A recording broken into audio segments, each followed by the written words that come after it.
আচ্ছা, কখনো কি ভেবে দেখেছেন আমাদের মাথার অনেক ওপরে ওই বিশাল মহাকাশের গভীরে একটা যন্ত্র কিন্তু চুপচাপ অক্লান্তভাবে আমাদের জন্য কাজ করে চলেছে? আমরা যে টিভি দেখি বা ফোনে কথা বলি তার পেছনে কিন্তু ওরই অবদান। হ্যাঁ, আমি স্যাটেলাইটের কথাই বলছি। কিন্তু আসল প্রশ্নটা হলো, মহাকাশের ওই কঠিন পরিবেশে, যেখানে পদে পদে বিপদ, সেখানে একটা একা মেশিন কিভাবে টিকে থাকে, কিভাবে নিজের সব কাজ ঠিকঠাক করে? চলুন আজকের এই আলোচনায় আমরা এই রহস্যটাই ভেদ করার চেষ্টা করব। ব্যাপারটা বুঝতে হলে চলুন একটা দারুণ জিনিস কল্পনা করি। ভাবুন তো, স্যাটেলাইটটা আসলে একটা যন্ত্র নয়, ওটা একটা জীবন্ত শরীর, যার আলাদা আলাদা অঙ্গ আছে, মানে সিস্টেম আছে, আর সেই সব অঙ্গগুলো একসাথে মিলে শরীরটাকে সচল রাখছে। এই ভাবনাটাই আমাদের স্যাটেলাইটের জটিল গঠন বুঝতে সাহায্য করবে। তো এই যে মহাকাশের শরীরটার কথা বললাম, চলুন সেটা একদম ভেতর থেকে ঘুরে আসা যাক। আর যে কোনো শরীরের সবচেয়ে জরুরি অংশ কি? অবশ্যই তার ব্রেন আর নার্ভাস সিস্টেম। ঠিক যেমন আমাদের শরীরকে মস্তিষ্ক কন্ট্রোল করে, স্যাটেলাইটেরও সেরকম একটা কন্ট্রোল সিস্টেমের দরকার হয়। এই স্লাইডটা দেখুন, কি দারুণ মিল! মানুষের মস্তিষ্ক যেমন নির্দেশ নেয় আর শরীরের সব খবর রাখে, স্যাটেলাইটের ক্ষেত্রে সেই কাজটা করে TTC&M সাবসিস্টেম। এর পুরো নাম হল telemetry, tracking, command and monitoring. সোজা কথায় এটাই হলো স্যাটেলাইটের ব্রেন, যেটা পৃথিবী থেকে কমান্ড শোনে আর নিজের হেলথ রিপোর্ট মানে টেলিমেট্রি ডেটা ফেরত পাঠায়। তো এই সিস্টেমের কয়েকটা পার্টস আছে, অনেকটা আমাদের পঞ্চেন্দ্রিয়র মতো। যেমন কমান্ড ডিকোডার হলো স্যাটেলাইটের কান, যেটা পৃথিবীর নির্দেশ শোনে। টেলিমেট্রি সিস্টেম হলো ওর গলা, যেটা ওর শরীরের খবর, মানে টেম্পারেচার বা পাওয়ার লেভেলের আপডেট পাঠায়। ট্র্যাকিং বিকন গ্রাউন্ড স্টেশনকে ওর সঠিক লোকেশনটা বলে দেয়। আর অমনিডিরেকশনাল অ্যান্টেনা নিশ্চিত করে স্যাটেলাইট যেদিকেই ঘুরে থাকুক না কেন, পৃথিবীর সাথে ওর কানেকশন যেন সব সময় অন থাকে। তাহলে সহজ করে বললে, স্যাটেলাইটের ব্রেন হিসেবে কোন সিস্টেমটা কাজ করে, যেটা কিনা গ্রাউন্ড কন্ট্রোলের সাথে ওর কথাবার্তা চালায়? ব্রেনের কথা তো বোঝা গেল, কিন্তু এই শরীরটা চলবে কি করে? শক্তি আসবে কোত্থেকে? মহাকাশে তো আর চার্জিং পয়েন্ট নেই, তাই না?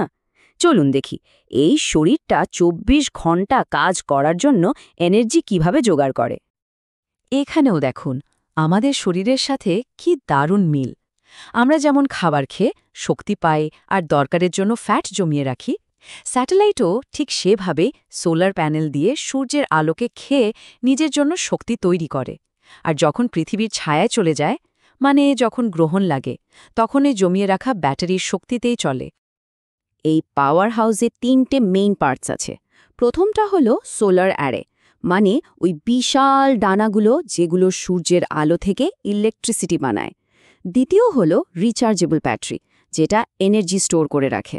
আর ৩ নম্বর পাওয়ার কন্ট্রোল ইউনিট, যেটা ঠিক একটা ম্যানেজারের মতো, শরীরের কোন অংশে কখন কতটা পাওয়ার পাঠাতে হবে সেটা ঠিক করে।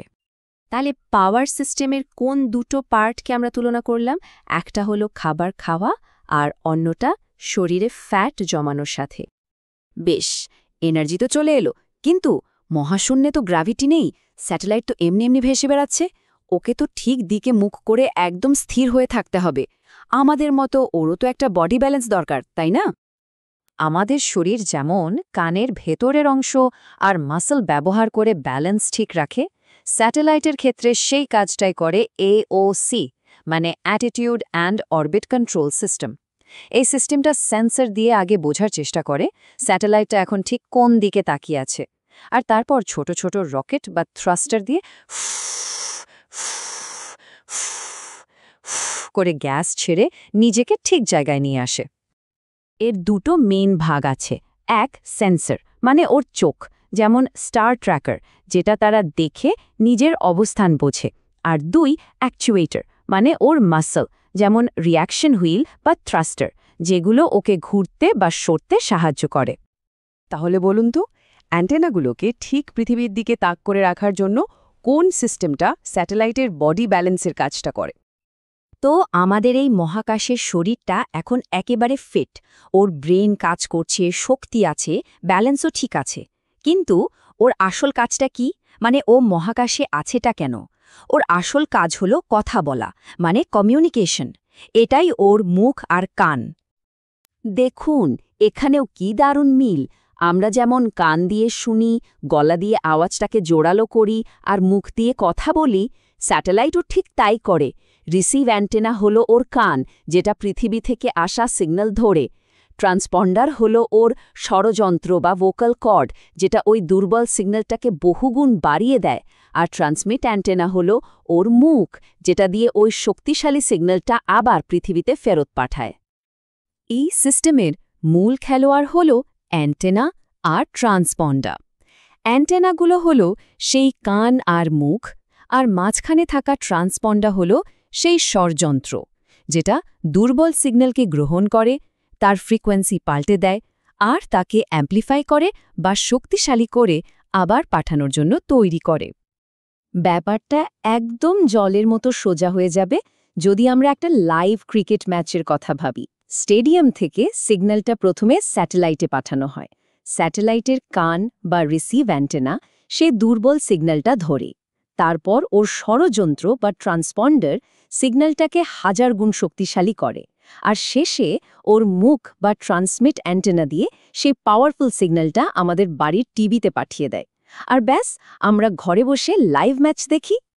তাহলে কমিউনিকেশন পেলোডের কোন অংশটাকে আমরা আমাদের গলার সাথে তুলনা করলাম, যেটা সিগন্যালকে পাওয়ারফুল করে তোলে? এতক্ষণ আমরা স্যাটেলাইটের আলাদা আলাদা অঙ্গ প্রত্যঙ্গ নিয়ে কথা বললাম, কিন্তু সব মিলিয়ে এই পুরো ব্যাপারটা বোঝাটা জরুরি কেন? চলুন সবটা একবার এক জায়গায় করে দেখে নিই। এই টেবিলটা হলো আমাদের পুরো আলোচনার একটা কুইক রিক্যাপ। টিটিসিএম হলো ব্রেন, যেটা যোগাযোগ রাখে। পাওয়ার সিস্টেম হলো হার্ট আর পেট, যেটা শক্তি যোগায়। এওসিএস হলো বডি ব্যালেন্স আর মাসল, যেটা ওকে স্থির রাখে। আর পেলোড হলো ওর গলা আর কান, যেটা দিয়ে ও ওর আসল কাজ মানে কমিউনিকেশন করে। দেখুন, স্যাটেলাইটকে একটা শরীরের মতো করে ভাবাটা কিন্তু শুধু একটা মজার ব্যাপার নয়, এটাই হলো সিস্টেমস ইঞ্জিনিয়ারিংয়ের একেবারে গোড়ার কথা। মানে কিভাবে অনেকগুলো ছোট ছোট আলাদা সিস্টেম একসাথে মিলেমিশে একটা বড় আর জটিল যন্ত্রকে সফলভাবে চালায়, সেটাই বোঝা।